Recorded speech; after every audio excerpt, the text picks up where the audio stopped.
E learning point classes में आप सभी का हार्दिक स्वागत अभिनंदन है। कक्षा 5 का हम पर्यावरण लेके आए हैं, पाठ 15 जब चाहे तब है, जिसमें पहला प्रश्न है कि माँ को कैसे पता चला होगा कि दाल खराब होगी, तो उत्तर सूंघ कर पता चला होगा। प्रश्न नंबर 2, खाने में दाल ही क्यों खराब हुई है, तो उत्तर रहेगा क्योंकि उसमें पानी की मात्रा अधिक थी। प्रश्न नंबर 3, आलू की सब्जी खराब क्यों नहीं हुई, उत्तर रहेगा आलू की सब्जी सूखी थी तथा वह तेल में तलकर बनाई गई थी। प्रश्न नंबर 4, आलू की सब्जी को अगर वे लोग 2-3 दिन बाद खाते तो क्या वह खाने लायक थी? नहीं, वह खराब हो जाती। प्रश्न नंबर 5, 2-3 दिन बाद अचार, पूड़ी, मुरब्बा, आलू की सब्जी में से क्या खराब नहीं होता? तो अचार और मुरब्बा खराब नहीं होता। पता कीजिए और पता कीजिए और लिखिए, यानी कि आपको पता करना और लिखना है। जिसमें पहला प्रश्न है कि खाने की वस्तु जो 2-3 दिन खराब नहीं होती वह क्या रहेगा? जिसमें दाल रहेगी, पनीर, रोटी, सब्जी और दूध, ये खराब नहीं होती है।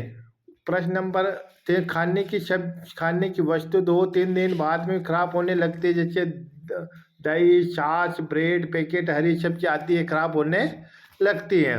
प्रश्न नंबर 3 है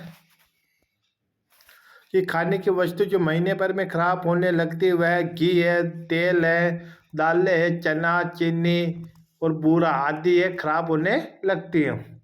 प्रश्न, खाने की वस्तु जो साल भर में भी खराब नहीं होने लगती है, तो उत्तर रहेगा गेहूँ, चावल।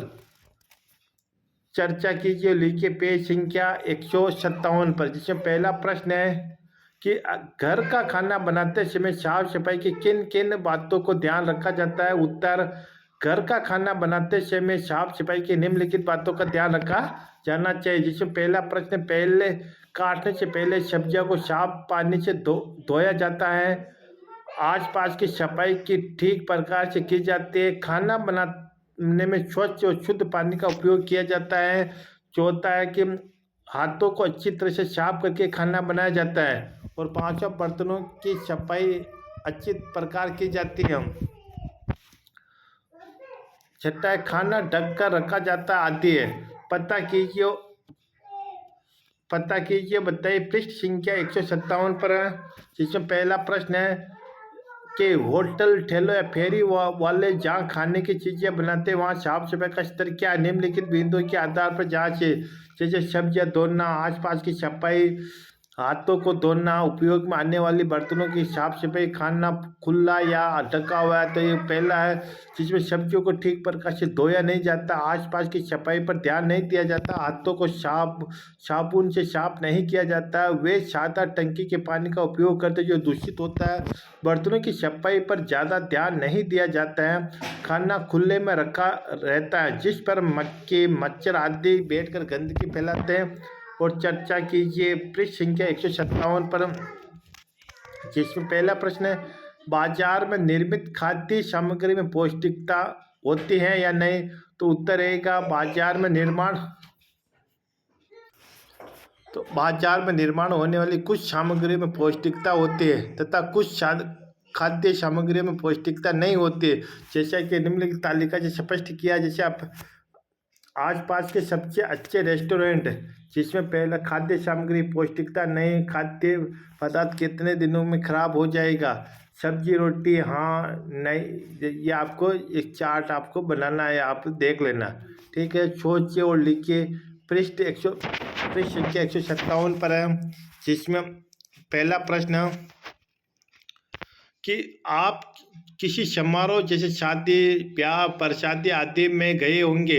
कई बार ऐसे सामूहिक अवसरों पर खाना अधिक बर्बाद होता होगा। उत्तर रहेगा हाँ, देखा है कि शादी, बरसाती आदि में खाना बड़ी मात्रा में बनाया जाता है तथा ऐसे अवसरों पर अधिक मात्रा में खाना बर्बाद हो जाता है, क्योंकि जैसे पहला है खाने के प्रयोग में सही अनुमान न होना, समारोह में अपेक्षा से कम लोगों का पहुंचना, खाने में बनी कुछ चीज़ों का स्वादिष्ट न बनना, खाने के मेनू में अधिक चीज़ों होने पर पर लोगों का ध्यान न जाना।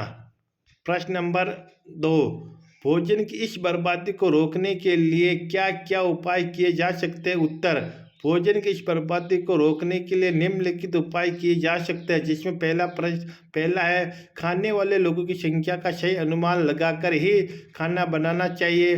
खाने के मेन्यू में सभी की पसंद को ध्यान में रखकर चीज़ें शामिल करना। प्रश्न 3 नंबर पॉइंट, हम खाने में बहुत अधिक चीज़ें न बनाना। अच्छे व योग्य रसोई द्वारा खाना बनाया जाना चाहिए। प्रश्न नंबर 3, यदि समारोह के बाद उस स्थान की साफ सफाई न हो तो वहाँ के आसपास के लोगों को क्या परेशानी होती होगी? समारोह के स्थान पर गंदगी फैली रहेगी, जिसमें से दुर्गंध आएगी तथा आसपास के लोगों में बीमारियां फैलने का डर बना रहेगा। प्रश्न नंबर 5, अपने विद्यालय में मध्यांतर में देखें कि कौन अपना भोजन पूरा खा रहा है, कौन जूठा छोड़ रहा है, व्यर्थ गए खाने को वहाँ कहाँ फेंका जा रहा है, उससे कौन खा रहा है? उत्तर है, मध्यांतर में गणेश, दिव्या, प्रति, सुरेश अपना पूरा भोजन खा रहे तथा पवन, सुनीत, रेणु जूठा छोड़ रहे। व्यर्थ गए खाने को विद्यालय गेट के बाहर फेंका जा रहा है, जिससे सुअर, कुत्ते, गाय आदि खा रहे हैं। प्रश्न नंबर 6, जहाँ ये खाना फेंका जा रहा है वहाँ किस तरह का वातावरण देखने को मिलता है? जहाँ खाना फेंकने वाले स्थान पर दुर्गंध युक्त गंदा वातावरण होता है, वहाँ मक्खी, मच्छर तथा अन्य कीड़े मकोड़े एकत्रित हो जाते हैं। पता कीजिए और लिखिए पृष्ठ संख्या 159 पर, जिसमें पहला प्रश्न है, निम्नलिखित सामग्री को संरक्षित करने की विधियों को लिखो। आप चाहे तो और भी उदाहरण लिख सकते हैं, जैसे आलू की चिप्स धूप में सुखाकर इसको उपयोग, केरी का अचार तेल डालकर, ग्वारफली धूप में सुखाकर, मटर फ्रिज में रखकर, प्याज धूप में सुखाकर। प्रश्न नंबर पहला है कि आपके शहर गांव में कौन सी फल सब्जियां भिन्न मौसम में उपलब्ध होती है? तो आलू, गाजर, प्याज, टमाटर आदि तथा फलों में केला, सेब आदि भिन्न मौसम के भी उपलब्ध रहते हैं। क्या कारण है कि साल भर गाजर, मटर, प्याज, आलू मिलते हैं? तो उत्तर है क्योंकि यह आसानी से उपलब्ध होते हैं और इन्हें सरलता से कोल्ड स्टोरेज आदि से संरक्षित किया जाता है। प्रश्न नंबर 3, घरों में सामान्य रूप में मिलने वाले खाद्य पदार्थों को कितने समय तक के लिए संरक्षित किया जा सकता है, उनके तरीके क्या है? उत्तर लिखे। तो जैसे दाल है, ब्रेड है, सब्जी है, मावे की मिठाई है, दही है, मक्खन है।